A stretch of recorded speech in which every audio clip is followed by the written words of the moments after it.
Rendons-nous en province, sœur du Nord Kivu, où le général Constant Ndima Kumba, qui est le gouverneur du Nord Kivu, nous donne ici en résumé le bilan de sa province. Il a dit, je cite, la situation est très préoccupante. Les terroristes ADF-MTM tuent vers Kainama, à la limite avec l'Ituri et dans les secteurs de Rwenzori. Les opérations sont en cours avec UPDF. Paradoxal, la même UPDF est visible sur le front Rutshuru. On voit les éléments de l'armée ougandaise sur le terrain vers Nyamilima. Ils ne se cachent plus. Du point de vue sécuritaire, bien que le processus de Nairobi et la feuille de route de Luanda soient là, sur le terrain, les constats est amer. Le retrait du 23 de Kibumba et des Rumangabo n'était que des façades. Il y a eu trop de publicité pour la consommation extérieure. La RDF M23 n'a pas bougé. La force régionale essentiellement kenyane a fait de la publicité. En réalité, il n'y a pas eu de retrait. La population a constaté que la CADEF s'est arrêtée à 3 antennes et que la RDF campe toujours à Kibumba. C'était aussi une opération de séduction pour Mongabo, car 2 jours après, la RDF s'est dirigée vers Rougari et a pris la population en otage pour transporter les vivres et les munitions vers le parc du Virunga. La RDF a même interdit à la MONUSCO d'avoir un regard. Elle l'a fait aussi avec la CADEF.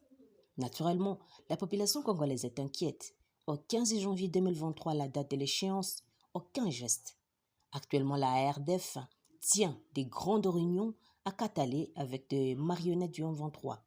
Un hélicoptère venu de Rwanda a atterri 2 fois. La RDF a stocké la logistique à Katale. Et c'est la présage, les préparatifs d'une offensive. La MONUSCO constate, mais reste muette. La situation demeure toujours préoccupante. Et c'est ridicule, malheureusement. Le ridicule ne tue plus. Nous devons nous préparer à la guerre déjà déclarée par le Rwanda. Toutes les preuves sont là. Le chef Christian Chiwewe est passé pour reconforter les troupes. Il a rencontré les grands commandants, les commandants secteurs, régiments et a donné des grandes directives. La force régionale atterrit à Goma, le contingent FARDC n'est pas joint à la CADEF, contrairement au Sud Kivu. Sur les lignes de front, l'ennemi est stoppé net. Il a préféré se cacher dans les parcs, mais la vie n'y est pas facile. Pour combien de temps Kigali continuerait à ravitailler avec de l'eau potable? L'ennemi est connu. L'ennemi aujourd'hui est clairement identifié. C'est le régime Kagame. On ne se rend pas peut-être en compte. C'est la victoire du chef de l'État Félix-Antoine Tshisekedi de faire voir au monde entier ce qui se passe à l'Est et surtout qui en est le responsable. C'est une bravoure. Cela contribue à diminuer sensiblement l'influence nocive du Rwanda sur la population congolaise. Désormais, ceux des compatriotes qui espéraient aller à Kigali pour recevoir l'onction du pouvoir au Congo doivent déchanter. Et cette influence de Kigali sur les Congolais date de l'AFDEL. Plus rien ne sera plus comme avant. Effectivement, à la fin de l'année 2022, nous avons été en Bandaka dans le programme de développement des 145 territoires, le programme du développement à la base. La province du Nord Kivu a été choisie comme province pilote. Nous avons lancé le développement à la base. La province du Nord Kivu a été choisie. Et nous avons également lancé la première phase des travaux à Saki, sous la coordination de la BSECO, notre partenaire. Nous évoluons bien jusque-là. Les travaux sont très avancés dans les 6 territoires, notamment dans la construction des écoles et des centres de santé. Devant les chefs de l'État, nous avions fait attendre la voix de la population du Nord Kivu qui subit ces agressions rwandaises. La ville de Goma est asphyxiée avec une guerre qui est à 20 km. La population éprouve d'énormes difficultés, même dans les agglomérations, pour se ravitailler en produits vivriers de première nécessité. Les axes routiers qui mènent vers le Grand Nord sont dans la main de l'ennemi. Dans son plan machiavélique, l'ennemi rwandais a réuni ou bien réussi à contrôler toutes les portes d'entrée, sauf Kassine d'hiver Goma. Malheureusement, la nature aussi s'y est mêlée avec la pluie. Les ponts sont détruits. La route de Goma-Bukavu est coupée. Partout les bourbiers, notamment sur l'axe Sake, Massissi, Walikale. Les sols volcaniques de Massissi entraînent des éboulements des terres, ce qui conduit à des difficultés de ravitaillement en carburant, car il faut retourner 50 km en arrière pour dégager les éboulements. Pendant la saison sèche, nous espérons mieux désenclaver. Il nous reste la route secondaire Kanyabayonga, Kibirizi, Sake, qui est aussi proche de la ligne de front. La nature l'a dégarnie avec de bourbiers. Plus de 200 véhicules étaient bloqués. Nous avons envoyé l'entreprise prémidiste pour décanter la situation. La seule voie qui reste, c'est les lacs. on peut encore espérer avoir des produits venant de Bujumbura. La conséquence est directe, c'est la hausse des prix sur le marché aggravant la souffrance de la population. Le Rwanda asphyxie Goma pour faire souffrir les Congolais. C'est criminel. Avec les terrorismes islamistes, nous devons savoir que les kamikazes existent et peuvent jouer aux martyrs. Nous savons aussi que c'est le Rwanda, ce qui signifie qu'il faut s'attendre à des infiltrations. Nous devons être vigilants et surtout ne pas nous laisser manipuler. Voilà pourquoi nous conseillons d'éviter les attroupements. Nous comprenons la souffrance de la population. C'est des frustrations légitimes, mais il ne faut pas prêter le flanc aux ennemis. La situation est compliquée. Nous conseillons à tous ceux qui tiennent les endroits publics à forte influence de se prémunir des détecteurs de métaux. Il va de notre sécurité à tous.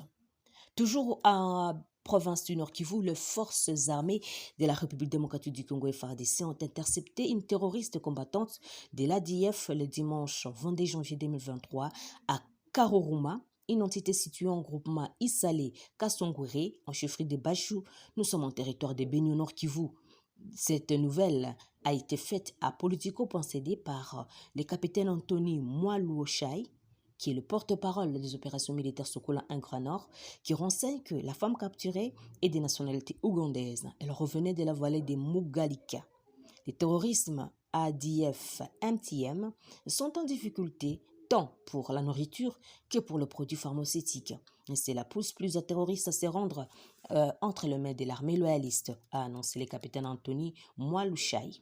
Selon la même source, au vu de la santé précaire de la capturée, tout laisse à croire que les opérations de démantèlement et des arrestations de plusieurs collaborateurs des ADF par les services de sécurité dans les différentes agglomérations de la région de Beni, les résultats vont dans le sens positif. L'armée avance la thèse selon laquelle ce sont des collaborateurs des ADF qui avaient infiltré la population et qui donnaient la force aux ADF. MTN. Restons toujours dans la province du Nord Kivu où il s'agit de 7 présumés voleurs des grands chemins qui ont été présentés à la presse par la police nationale congolaise, commissariat urbain de Beni ce lundi 23 janvier. Nasson Mourara, communicateur de la police nationale congolaise Beni, indique que ces personnes ont été interpellées pour plusieurs griefs dans différents quartiers de la ville, notamment Malepe, Kanzuli, Butanuka et Ngongolio. Mais ce sont des présumés bandits au nombre de 7. 6 majeurs et 1 mineur. Ils ont été maîtrisés par la police parce que la police est en train de faire son travail chaque nuit. Elle fait des patrouilles, des checkpoints, des bouclages, a affirmé Nasson Mourara. Il a par la suite appelé la population à être très vigilante en cas de tracasserie de la part des éléments commis aux patrouilles. La population doit comprendre à Beni qu'il y a la police et elle est unie. Mais le commissariat urbain est appuyé par les unités d'intervention et les unités d'appui de la police nationale congolaise. Nous avons une unité de l'ENI, Légion nationale d'intervention. Il y a aussi le GEMI, groupe mobile d'intervention. Et une fois que vous êtes victime d'une tracasserie policière, il faut vérifier et tirer votre attention au brassard que portent les policiers. Et parce que c'est l'identification des policiers. A-t-il chuté? Et rappelons qu'au cours de la parade animée, la matinée de ce lundi par le commissaire supérieur principal, Kaouma Lemba Sébastien, a rappelé aux hommes en uniforme que les actions de la police doivent être remarquées sur terrain. Une partie de la prison centrale de Monzézé, là nous sommes à Goma, a pris feu à 23h06 ce lundi 23 janvier. Un détenu parle de la cellule A et B qui ont pris feu. La protection civile est arrivée avec un léger retard. Les prisonniers se sont rassemblés dans la cour extérieure.